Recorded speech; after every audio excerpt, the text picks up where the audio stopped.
Louvado seja o nome do Senhor. Eu estava aqui meditando e lembrando como Deus é poderoso, como Deus é bom, como Deus tem feito maravilhas na minha vida. Se houver alguma pessoa que me conheceu há mais de 3 anos atrás, vai se lembrar que eu era uma pessoa calada, eu era uma pessoa que falava muito pouco, não conseguia me expressar. Eu comecei a falar mais, a querer falar da palavra do Senhor a partir do momento que eu passei pelo encontro com Deus. Foi aí que eu fui transformado, porque dentro de mim havia muitas mágoas, muitos ressentimentos do passado, coisas que eu nem sabia, mas me faziam mal, me tornavam uma pessoa mais fechada, como, por exemplo, as perseguições que eu sofria, as pedradas que eu tomava, e lá na terceira, a quarta série, eu me lembro que eu desde pequeno eu era levado na igreja pela minha mãe. E ali ela me levava na tarde da bênção. E lá havia uma senhora que levava o seu filho. E na minha mente, na minha cabeça ali de criança, eu achava, se nós somos da mesma igreja, nós somos amigos. Mas não era bem assim. Ele ia obrigado, ele ia arrastado na igreja.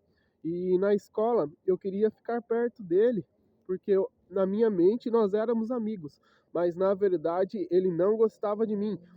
E então ele começava a incitar outros garotos, outros meninos, me difamando e fazendo que eles viessem para cima de mim, me bater e me tacar pedras. Eu lembro que na hora de ir embora eu precisava sair correndo, porque eles vinham me xingando, eles vinham tacando pedra, eles vinham me ofendendo. Muitas vezes eu lembro que uma vez começaram a me tacar pedras, me xingar, e um senhor estava passando e não deixou, e ele me levou até próximo da minha casa. Mas é, eu sei que é, eu era muito inocente quando eu era criança.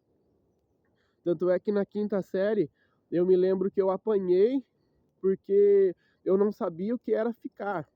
Eu lembro que ali tinha uma menina da sexta série que ela gostava de mim e eu achava ela muito bonita.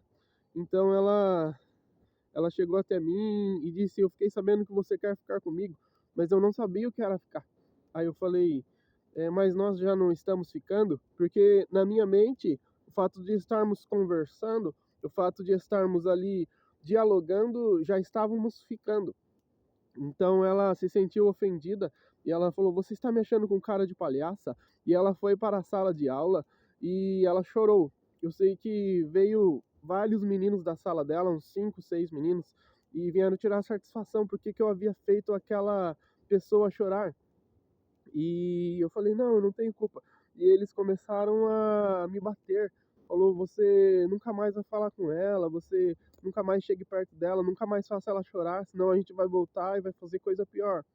E eu me lembro que eu nunca consegui chegar nessa pessoa e dizer que aquilo foi um mal entendido. Mas o tempo foi passando e aí vieram outros apelidos, como por exemplo, ninguém tem uma opinião parecida com a da outra pessoa. Eu sempre tive opiniões diferentes, porque eu tive uma criação diferente. Então, eles me apelidavam de coisas ofensivas. Eu lembro que na minha infância eu não tive um cachorro de estimação. Eu queria ter um cachorro, mas não deixavam eu ter.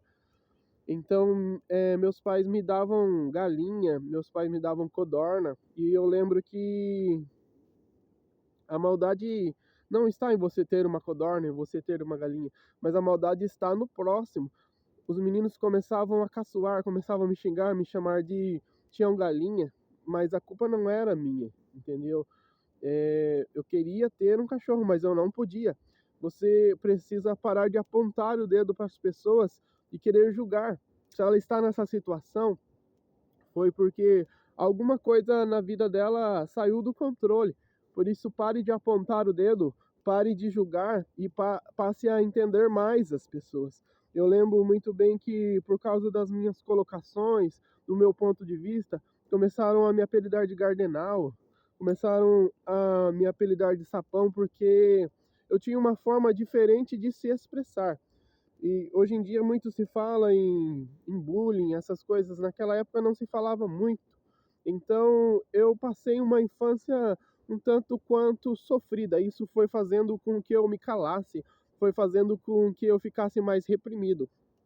Mas eu lembro que a partir ali do primeiro ano do ensino médio, eu mudei de escola e ali naquela nova escola eu passei a ser mais respeitado e eu passei a ser respeitado como pessoa. E mas eu sei que ficaram mágoas, ficaram ressentimentos do passado, frustrações, coisa que a gente passa ao longo do tempo. Mas para a graça de Deus, eu cresci uma pessoa é, direita nos caminhos do Senhor, apesar dos apesares, apesar aí de muitas vezes ter me desviado do caminho do Senhor, mas eu sempre tive o temor a Deus dentro do meu coração. E a minha vida só foi mudar depois aí com 30 anos de idade, foi quando eu passei pelo encontro com Deus. Esse encontro que restaura, transforma, porque por muito tempo, por muitos anos, eu vivi preso na pornografia. Eu vivia por mais de 15 anos ali viciado. E isso não me fazia bem, pois a minha alma, ela queria se libertar. Eu queria me libertar, mas eu não conseguia, porque isso é uma fuga de comportamento. Você só consegue se libertar com ajuda. E a minha ajuda eu busquei no alto. Eu busquei a ajuda, muitos buscam a autoajuda, e eu busquei a ajuda do alto. Foi o que funcionou para mim. Então, hoje eu sou grato a Deus, porque Deus me libertou, Deus curou as minhas feridas, e eu aprendi a perdoar. E hoje eu sou uma nova pessoa, para a honra e para a glória do Senhor Jesus. Então, toda vez que eu começo a meditar, eu começo a ver que o maior milagre Deus já operou na minha vida.